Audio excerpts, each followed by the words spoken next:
हे माऊली तू धाऊली तू पावनाडू कानबाई.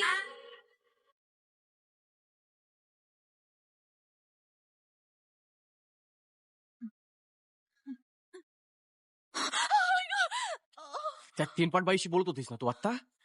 सगळं ऐकलंय मी. घरातल्या बाईची केरसुणी केली, त्याला बाहेरची बाई काय वेगळी?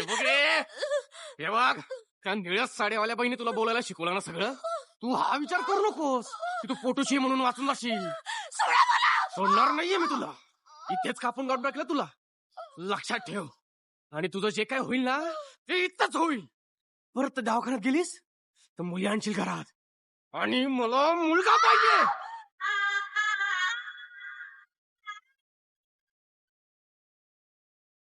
काय झालं ग?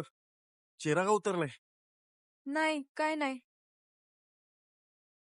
तुझा चेहरा सांगतोय मला ते काहीतरी झालंय. मगापासून तगमग बघतो मी तुझी.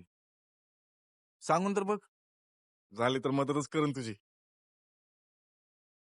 नाही, काय विशेष नाही. ते रात्री काय रात्री? रात्री जागरण असेल ना? आहे की मग, मस्त नाचत गाणी म्हणत रात्र निघून जाईल. लक्षात पण नाही येणार. कुठं जाते? थांब. अरे मी मेली तर पोरीला कसं सांभाळशील?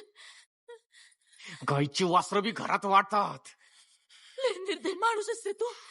तुझ्यासारखा माणूस अख्ख्या गावात नसेल. तुला हे समजायला खूप उशीर झालाय. कळलं ना? माणूस लग्न कायसाठी करतो? घराला वारीस मिळावा म्हणून. आणि त्यासाठी मी तुझ्याशी लग्न केलं होतं. पण तुझा काहीच फायदा नाही. मी मेले तर कोणतं पोरगं मिळणारच तुला? ते मी नाश्ता घेऊन येते. येतं टेन्शन आलं बाई तुला. तुझ्या दुपारी बाहेर गेली होती ना, तेव्हा आईने आणि सगळ्या बायकांनी म्हणून सगळी तयारी केली. टेन्शन नको घेऊ. हे घ्या.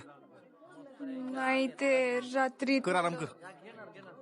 दरा आराम करायचा ना तुला.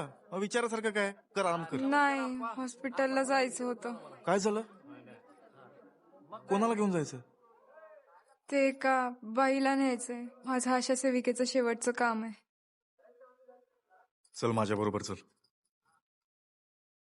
अहो, हे बघ मालती, अय्यप्पा खूप श्रद्धेने पूजा करतायत.